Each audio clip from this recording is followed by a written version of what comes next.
So, ladies and gentlemen, if you have logged into the game since the 11.1 update, you're going to log in and see that this boost has been applied to your account, and it's the 2-year anniversary boost. Now, it's scheduled at the moment to run for the next 10 days, so that's until the 17th of December, and this boost is actually really awesome, and it increases all the gold you get, all the battle chips, and all the summoner XP by 20%, which is incredibly good for arena grinders, but there are also some, pro tips and ways that you can use this to kind of get the maximum amount of gold out of your resources, because the gold gain applies to absolutely any way that you can think of gaining gold.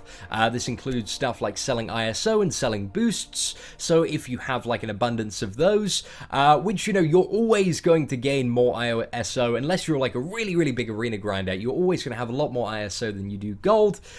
So now, in terms of selling your ISO, is a really great time to just sell as much of that as you possibly can in the next 10 days, because you're going to get by far the most benefit from it. But anyway, let's just go over everything. So again, the first thing, of course, is selling ISO. So if we go to the ISO one, if you hit on sell, so you'll see that the sell one is 61 gold there, but when we hit sell, we get the bonus cash, and it actually goes up to 73. I don't think that's exactly 20%. I think the calculation's a little bit off there, but you know what? It's a little bit more extra gold, so we'll take it anyway. And you'll see it also, just works with any ISO. You get a pretty solid bonus on that. So that was the 2591. That's a bit closer to a 20% bonus, going up to 310 there. But as you can see, it's definitely working for selling ISO. When it comes to selling boosts, let's go to the inventory and then items. Now, I actually don't advocate selling that many boosts because a lot of them are extremely valuable for events, but one of the ones that I know that I won't be needing for a while is the plus 50% XP boost. I never really use the plus 40% ones, but I'm going to sell half of my plus 50% ones because I know that we're probably not going to see a level cap increase until Act 5, and that's February, and by that time, I'm going to be replenished and probably have a couple in the overflow. So we're going to go ahead and we're going to sell 5 of these. So that topped our gold up a little bit more as well, and a couple of these 40% ones, which are only for an hour, so they're greatly inferior to the 50% ones that last for 12 hours.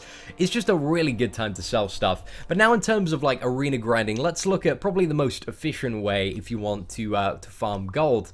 So the most efficient way by far, in my opinion, is, well, if you're an endgame player, if you're kind of in a scenario like me, it's all about doing the 4-star arena, going up to that final 1.5 million milestone, because the milestone rewards you get with the premium hero crystals with the large chunks of gold and battle chips, that's gonna net you a lot more rewards overall, and plus with the bonus is gonna be really good, and always should be your priority in terms of arena farming. So that's the first thing. But after you've reached 1.5 million and there are no more really juicy milestone rewards, then you definitely want to turn your attention to the 3-star arena and just farm as much as you can there, because it is much more gold efficient to actually farm in the 3-star arena. This is because the reward in terms of gold and battle chips for winning each fight is exactly the same, but the entry cost for a match is significantly lower. It's 100 gold instead of 400 gold, so you are making a couple of 100 gold extra every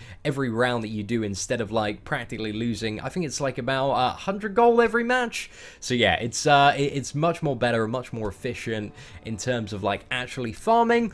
And if you are somebody that's brought up your 2-star characters to quite a high level and you can do infinite streak and finish the matches really quickly, then also it can be a little bit more time efficient sometimes. But yeah, it's totally up to you. In my opinion, that's probably the best way to do it, and the strategy that I'm going to be employing when farming gold. But also there's other factors to think about as well. Some people in the 4-star arena, if you want to go for the basic champion, we have Civil War Black Panther coming up in this weekend's arena. Really good champion for Alliance War Defense. So, if you want to grind that out and focus on maybe getting slightly less gold, but, overall getting a 4-star champion, then that might be a better option and something to invest your resource in. You don't really, with Civil War Black Panther, you don't really have to worry too much about overshooting, as, Hyperion is going to be the associated champion. So that's probably going to go for like 15 to 18 million. So yeah, you don't really have to worry about going up to like 6-7 million. I reckon that my rough prediction for Civil War Black Panther is that he's probably going to go for about like 4.6 to 5 million. I don't think like he's as hype as Crossbones, but I think he's still a very desired champion, very strong Alliance War defender. So I think, you know, a lot of people are going to go for him that don't already have him. And then the final way, in terms of burning energy, what I believe to be the most efficient way for both gold and XP is actually, if you go to the story quest, there is a very, very interesting quest in Act 4 that probably quite a lot of people know about already. It's in Chapter 1.4, so it's the Colossus one.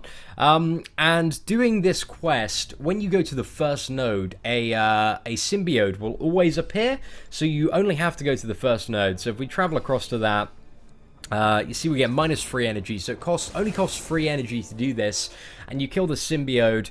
And especially with the gold increase, it's about just under 700 gold every time you do it.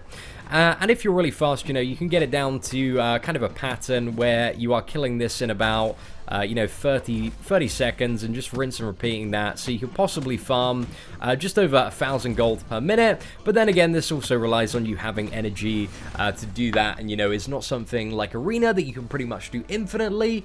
It's something that, you know, relies on your energy. And I think the final thing, again, yeah, just under 700 gold there. So in terms of time efficiency, that's like quite a good thing to do. But again, it's just when it comes to like that map in particular, it's very tedious, it's very boring to do. And again, if you're a free-to-play player that's not spending any money on energy refills, it's not going to be that great. You're probably going to need the energy for events, but I just thought I'd throw it out there anyway. And the final thing is for you big old fat juicy blubbery whales out there. You know, if you just want to like chuck down a load of cash and get a load of gold, like now is a really, really great time to buy gold crystals, because, you know, you get 20% more than the regular value, so that's pretty good. Like, if you have a lot of units, if you're a big blubbery whale just chucking hundreds of pounds at the game at a time, then yeah, if you want to get a lot of gold, sort out the gold deficiency, I am slightly tempted to do this, but I don't think I will. I want to save my money for like New York Comic Con and San Diego Comic Con, but it is tempting knowing that I could chuck like a couple of hundred at this. I think the rate of gain, gold crystals on average give you about 2,400 gold. They say a minimum of 2,400 gold, but like almost every time it is that. So it's quite expensive. I think like at the regular price, I think it's like a full Odin's is roughly about 400,000 gold. So, you know, it's going to be about like a full Odin's for 500,000 gold, which, you know, to me, like, sounds like a pretty terrible deal. But if you're like a super big blubbery whale and you want to get, you know, some extra value from buying gold, then it's a pretty good time to do it. It's a pretty good time to do it. But I do not advocate that for the average player. And of course, guys, when it comes to finishing this event, make sure on the final day that you are on 0 when it comes to your arena crystals, because, you know, you do want to make sure you open all of your arena crystals during this event, because they are going to give you, it's going to give you the most gold.